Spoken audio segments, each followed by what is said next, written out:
মনে হয় যে ল্যাটিন থেকে আসছে।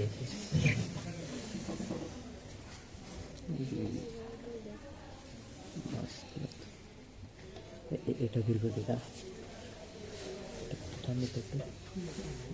দেখছো এই যে উইংম্যান দেখছো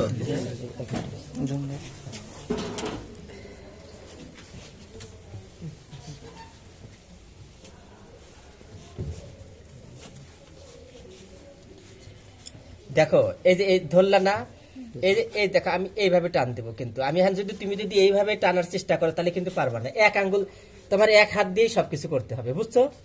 তুমি এইভাবে পুশ করলা আর এইটা দিয়ে এই যে দেখছো আস্তে আস্তে বের করলা। আর মুরগির ক্ষেত্রে ব্লাড নেওয়ার জন্য তারা জোরে করে পা বাজায় তোমাকে টানতে হবে না। কি কি বুঝছো?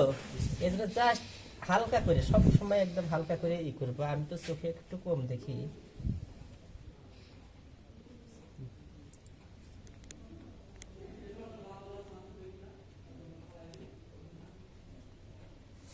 দেখছো আমি নিছি না।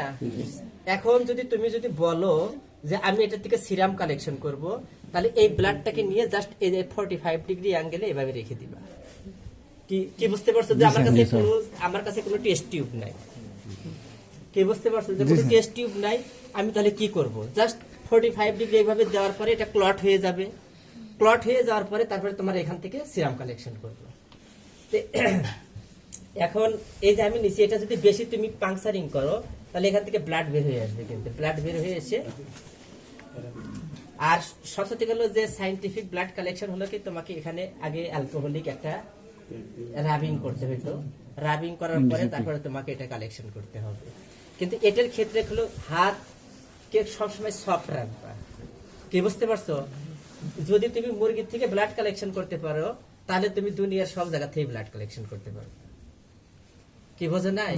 এদের ভেন কিন্তু এত পাতলা, এতই মানে এই জন্য। আর মানুষের ক্ষেত্রে তো আরো সহজ। কি বোঝো নাই? আরো সহজ। কিন্তু তোমরা যদি কেউ রাজি থাকো আমি কালেকশন করে দিতে পারি। তো এই হলো। এখন আমরা যে পোস্টমর্টেম করার আগে আমরা বলছি যে মুরগির ফার্স্ট হলো যেটা হলো যে এক্সটার্নাল অ্যাপিয়ারেন্স, এক্সটার্নাল এক্সামিনেশন, তাই না? এক্সটার্নাল এক্সামিনেশনের ক্ষেত্রে তোমাকে সবকিছুই দেখতে হবে। মনে করো আমার কোমটা যদি কালারিং হয় তাহলে তোমরা জানো যে কয়েকটা ডিজিজের ক্ষেত্রে হলো কোম কালারিং হইতে পারে না? তারপরে হলো আইয়ের তুমি আই দেখবা যে এগুলো সবকিছু ক্লিয়ার আছে কিনা, নেজাল কোনো ডিসচার্জ আছে কিনা, তোমাকে এখানে অ্যানাসের কোনো ডিসচার্জ আছে কিনা, মানে অল ন্যাচারাল ওপেনিং আমার দেখার কাজ শেষ। তারপরে তুমি কিভাবে পার্টিং অফ দা ই করে তুমি দেখবা যে এখানে অন্য কোনো উকুন আছে কিনা বা অন্য কোনো ধরনের ইনজুরি বা অন্য কোনো কিছু আছে কিনা। এগুলো দেখার কাজ শেষ হওয়ার পর একদম তোমাকে আপ টু বটম দেখতে হবে, কারণ কোনো ক্ষেত্রে তোমার কিন্তু ক্রিমিনাল কেসও আসতে পারে। কি বোঝো নাই? তো ক্রিমিনাল কেস আসলে পারে তো তখন তো তোমাকে যদি আপ টু বটম যদি তোমার যদি কোনো জায়গায় ফল্ট থাকে তাহলে তো মালিকও জেলে যাবে না, আসামিও যাবে না, বাদী যাবে না, মাঝখান থেকে তুমি ডক্টর হয়ে জেলে যাবা। কি বুঝতে পারছো?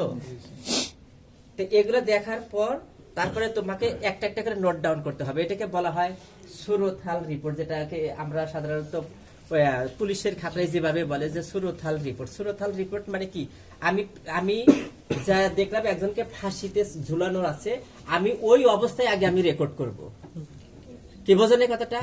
কোন জায়গায় ঝুলেছিল, জিহ্বা কতখানি বের হয়েছে, চোখ বের হয়ে আসছিল কিনা, কোন জায়গায় ইনজুরি আছে কিনা, মারা ধরার পরই গেছে কিনা, করার পর তারপরে আবার নামানোর পর আবার আর এক পত্তন তোমাকে দেখতে হবে যে অন্য কোনো জায়গায় কোনো সোয়েলিং আছে কিনা, কোনো ফ্র্যাকচার আছে কিনা, অন্য কোনো ধরনের ন্যাচারাল ডিসচার্জ আছে কিনা, এভরিথিং তোমাকে রেকর্ড করার পর এটাকে বলা হয় সুরথাল রিপোর্ট। তারপরে তুমি নিয়ে আসার পরে তারপরে তো তোমার পোস্টমর্টেম রিপোর্ট হবে। পোস্টমর্টেম করার পর পোস্টমর্টেম রিপোর্ট, বুঝছো? আর বিফোর পোস্টমর্টেম সেটাকে আমরা যেটাকে বলি এক্সটার্নাল এক্সামিনেশন, যেটা সুরথাল রিপোর্ট আর কি। আচ্ছা, এখন আমাদের এটা দেখার কাজ শেষ। আমরা যেহেতু এটাকে তোমাদের কাছে যদি সিরিঞ্জ থাকে তাহলে তোমরা নিডল থাকে তাহলে তোমরা এই পাশ থেকে আরেকজন ট্রাই করতে পারো। আমরা এটাকে যেহেতু আল্লাহর রাস্তায় এটাকে আমরা ই করে দেব।